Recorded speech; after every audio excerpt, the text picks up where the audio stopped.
Edgars Vigil by Alice Elizabeth.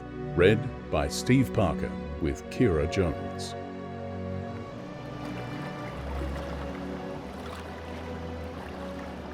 A lone figure sat on the sand watching the sun slowly sink below the horizon. He was prepared to wait here all through the cold night if it meant even a single moment with her. The temperature dropped quickly as the darkness became complete. He wrapped his coat more tightly around himself, but still, the chill wind coming off the waves was not enough to move him. The moon rose, making silver flashes on the water as the tide crept inevitably towards the young man. He sat, shivering in the cold, waiting with endless patience, knowing she might not come. He would wait here, every night, until she did. The moon tracked a path across the sky. The tide came in, licked at his shoes, and then left again. The globe completed its turn, and the sun started a new ascent behind him, signaling a new day. Another night without her. But his heart was full, and he would be here again as soon as the sun began to lower once more. She'd said she would meet him here, and he would wait as long as it took. He was there again the next night, and the next, and the next. But his heart never faltered. He never doubted that she would come. Eventually, a whisper behind him. "Ah, Edgar." It was the sweetest sound ever heard, his name on her lips. He turned and threw his arms around her, engulfing her tiny frame. She tucked her face into his neck, and he held her tight. "Annabel Lee," he said, nuzzling into her hair that was being whipped around them by the cold sea breeze. "I finally got away," she said. They sat down together in the sandy hollow that his nights of waiting had carved into the shore. "Father's been watching me like a hawk, and my brothers won't give me a moment's respite. I wanted to come sooner, but—" He cut her off with a kiss. For long moments, they knew nothing but each other. "I'll wait here every night for you, Annabel Lee, even for just one more kiss," he said, lifting her chin eagerly to gaze into her bright eyes. "Oh, Edgar," she said, tears welling up. "I love you so much, but my family doesn't understand. They won't let me see you. They say—" He put a finger on her lips. "Let's forget about your family for tonight. That's a problem for later. For now, let's just..." And here, the two young lovers dissolved into a puddle of passion. With only their discarded clothes between them and the sand, their desire burned with such ferocity that their skin felt only the other's caress, and neither noticed the storm clouds encroaching, blocking the shining stars from the night sky.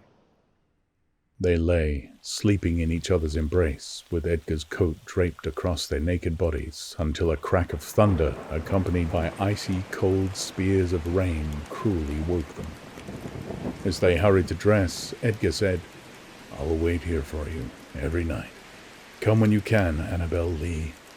I'll spend my nights waiting for you, and my days searching for a way for us to be together." "My dearest Edgar." She held his face in her hands and rested her forehead against his, the driving rain flattening their hair on their heads.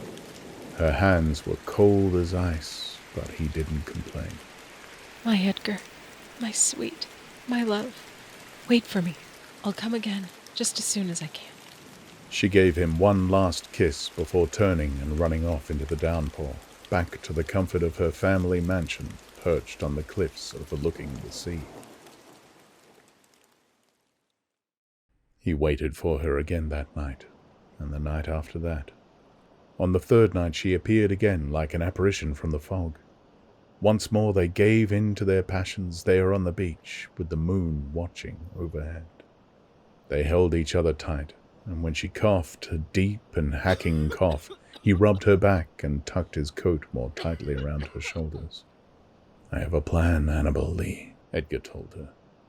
He explained how he would scale the cliffs below her window, whisk her away down a rope ladder he'd made into a boat waiting below. He'd row them away around the peninsula to a neighboring town where they'd elope by train to anywhere she wanted.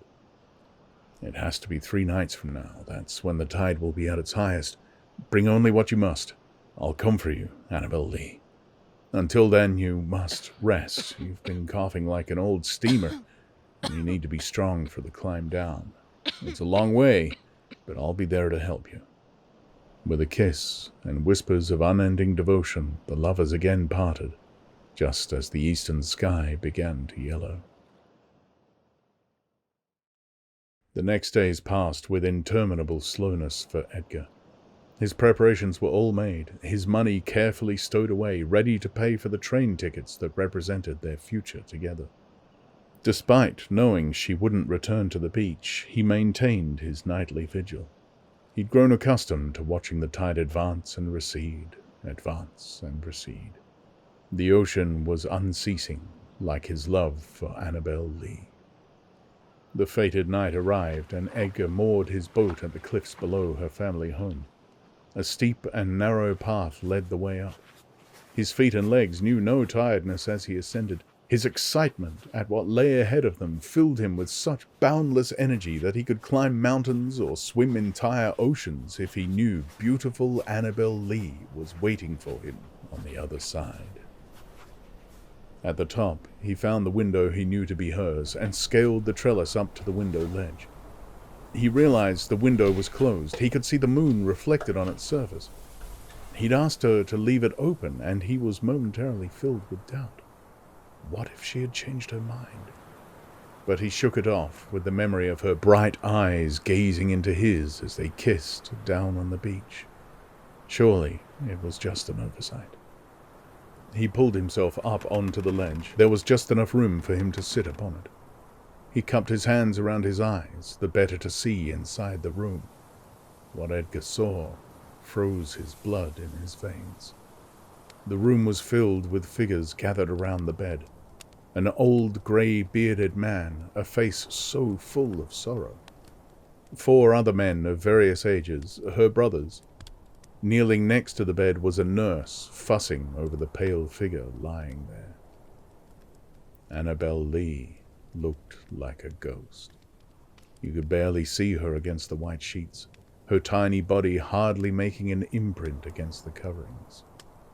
Involuntarily, Edgar let out a heart-rending cry. Annabel Lee's father and brothers turned towards the sound, at first confused and then with dawning realization. The closest brother started towards the window when a skeletal hand grabbed his shoulder.